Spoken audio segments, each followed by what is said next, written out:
This is 99% Invisible. I'm Roman Mars.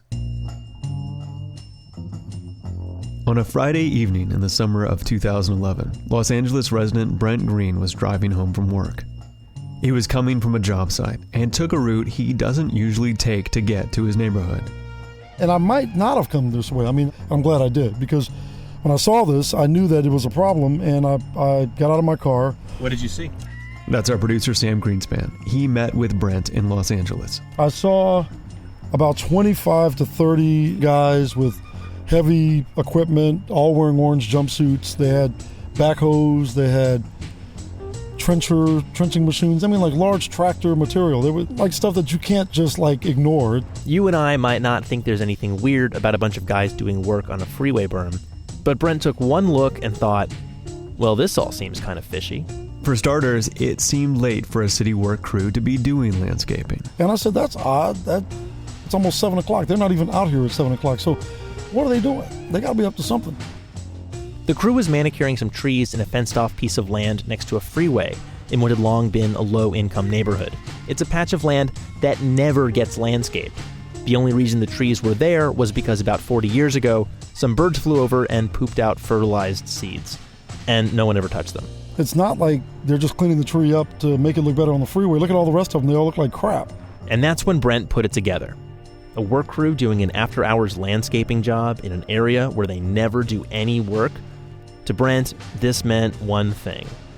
I know with all my being that they're taking the trees illegally. Stealing trees. Now, the reason that Brent Green was able to deduce all of this is because he is by trade a landscape designer. And so he knew the worth of the trees that the work crew had been messing with. And I've actually purchased these trees for projects, and they're like $20,000. $20,000 a tree. Brent confronted the workers and asked them what they were doing. Some of them took off running.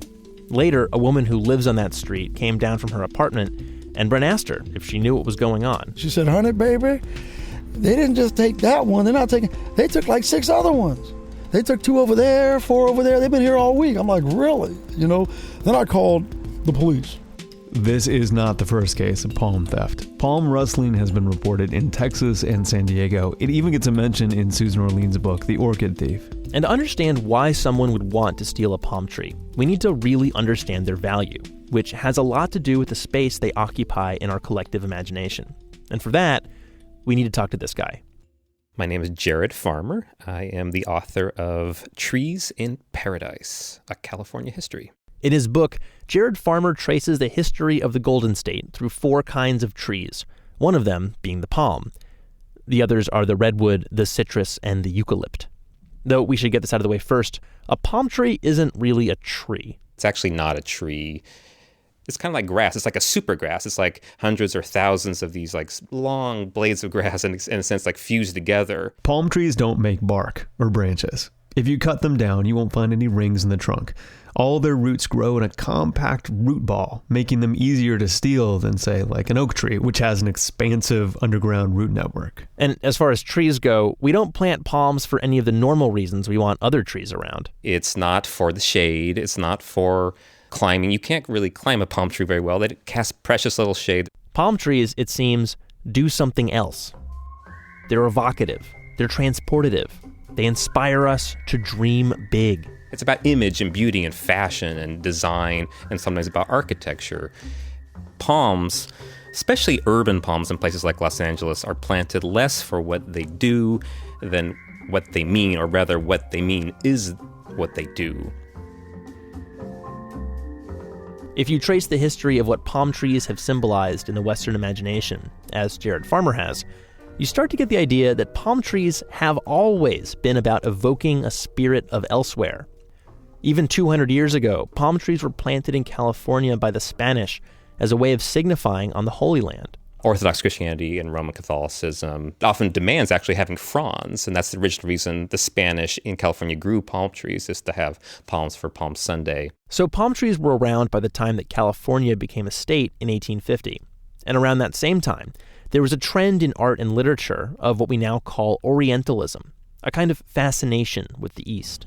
Sort of that fantasy of like Arabs and Bedouins and oases and Scheherazade, that kind of thing. And so palm trees dovetailed quite nicely with those kinds of fascinations. Palm trees were also used to make people think of the tropics. And while these three tropes are unfolding, palm trees symbolizing the Holy Land, the Orient, the tropics, they also kind of do this thing where they all congeal and collapse into a bigger notion that we can still recognize today.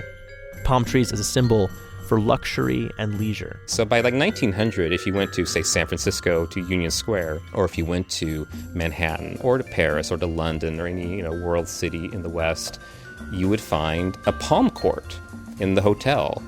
Even the RMS Titanic had a palm court. Even though palms were already going international by the dawn of the 20th century, it was in California, around Los Angeles especially, that their place in the global imagination really took root. Oh, God. A trend emerged among homeowners of planting palm trees on either side of their front door.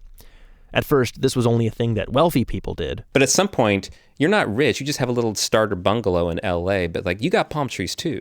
That really did sort of signify you have achieved not just the American dream, but the California version of the American dream, which was everything the American dream offered, but also great weather, gorgeous setting, trees that flower, smell good, and look good every month of the year.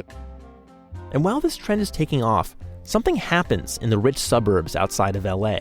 In towns like Redlands and Riverside, which were then super affluent, people there started planting palms not just on private property, but also along city streets. Almost as if to say, we will be reminded of luxury everywhere we go. It's about really what I would call the municipal palm, a palm that symbolizes the city itself and symbolizes good life in the city. Eventually, Los Angeles proper got hip to this idea of municipal trees, and during the Great Depression, the Works Progress Administration put a lot of unemployed men to work planting trees throughout the city.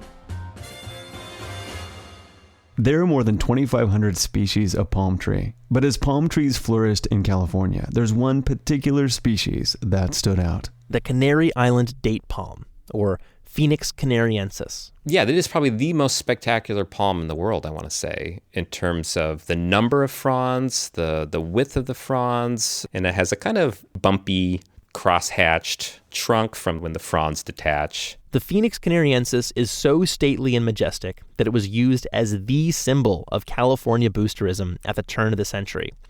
One phoenix was even dug up, put on a rail car, and freighted all the way to Chicago for the 1893 Columbian Exposition. And every day on the trunk, California boosters would put up a piece of paper that listed the temperature at Coronado Beach at San Diego and at Lake Michigan, just for comparison. Us Californians have always been dicks about our weather. After the exposition, the palm tree was sent back to California. Obviously, it wasn't going to be left to suffer in the frigid city of Chicago. Can you imagine the horror? This is me being a dick about our weather. For a long time, the Phoenix canariensis was mostly a symbol of Southern California.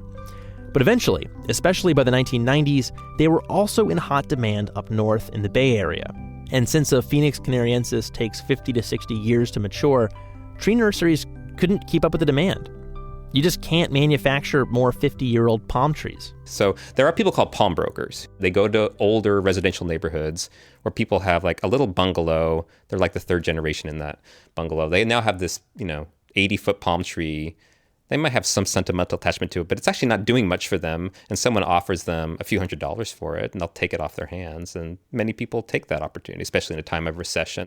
The Canary Island date palm craze has died down a little, but they're still in high demand. And between the demand, the time it takes for a tree to mature, and the sheer heft of moving these things, the Phoenix canariensis is the most expensive palm tree to buy. The going price, including a truck to move it, a crane to lift it, and a crew to plant it. It's a lot of money. $20,000 a tree? Yes, again, $20,000 a tree. And that is why, to bring us back to our earlier story, Angelino Brent Green was so outraged when he saw that work crew in his neighborhood that summer night in 2011. They were there, Brent believes, to steal more than $100,000 worth of palm trees. Brent reported what he saw to the police, also got the local NBC affiliate on the trail. And our investigation has found this could be an inside job. We've found at least one Caltrans official could be involved in these thefts. Long story short, an employee at the California Department of Transportation had signed off on a work order allowing a third party to go in and remove the trees. A lawsuit followed, one result of which was 6 Canary Island date palms getting put back on the freeway berm in Brent's neighborhood. At any rate, it might not matter too much in the grand scheme of things, because the treescape of Los Angeles is about to have a lot fewer palm trees to steal. A fungus called Fusarium wilt has been rampantly killing off certain species of palm trees, including the Phoenix canariensis. In fact, several different landscape designers told me that they avoid using the Phoenix canariensis palms right now because of their susceptibility to the wilt. And on top of that, as of 2006, the city of Los Angeles has greatly curbed its replanting of fan palms. Those are the really tall, spindly guys with the skinny trunks. A motion approved by the city council stated that fan palms don't provide adequate tree cover, they don't release enough oxygen into the atmosphere, and they shed so many fronds that they are considered hazardous. All the palm trees that got planted in the teens, 20s, and 30s are all going to be dying of old age in the next few decades. And without them getting replanted, palms will largely disappear from the Los Angeles streetscape. Though, of course, palm trees will still get replanted in the iconic spots where people expect palm trees to be. Designated tourist zones like Hollywood and Sunset Boulevards, where they will always be because tourists expect them to be there because that is what LA is supposed to look like. But Jared Farmer is actually not too sad to see the palms of Southern California go. Mind you, this is a guy who writes about trees for a living and is a self-proclaimed lover of palms. In a time of less water, more people, I think we have to make wiser choices about the kind of trees we use. And California will still have an incredibly diverse treescape. But a Los Angeles without palm trees? Not on Brent Green's watch, anyway. He told me that when he was a kid, he used to draw houses with palm trees next to them. And now that he's a grown-up, he's fulfilled his own Californian-American dream. Though his house is a modest bungalow, it's made so much more stately by the 10 or so palms in front of his home. And even knowing everything I know about palms, that they were basically marketing tools and how they play to this phony sense of exoticism, I have to say, it all still kind of works on me. I found myself in awe and a little jealous of Brent's California dream. And I've got my own palm trees now. That's which awesome. I'm very proud of. I love my palms.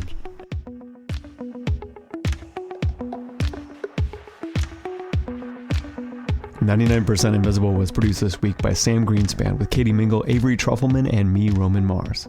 Special thanks to Cinda Gilliland, Jason DeWeese, Darren Sears, and Tom Dreisbach. We are a project of 91.7 KALW San Francisco and produced out of the offices of ArcSign, an architecture and interiors firm in beautiful downtown Oakland, California. You can find the show and like the show on Facebook. We're all on Twitter and Instagram, Tumblr, and Spotify, but I encourage you to explore the entire world of 99% Invisible at 99pi.org.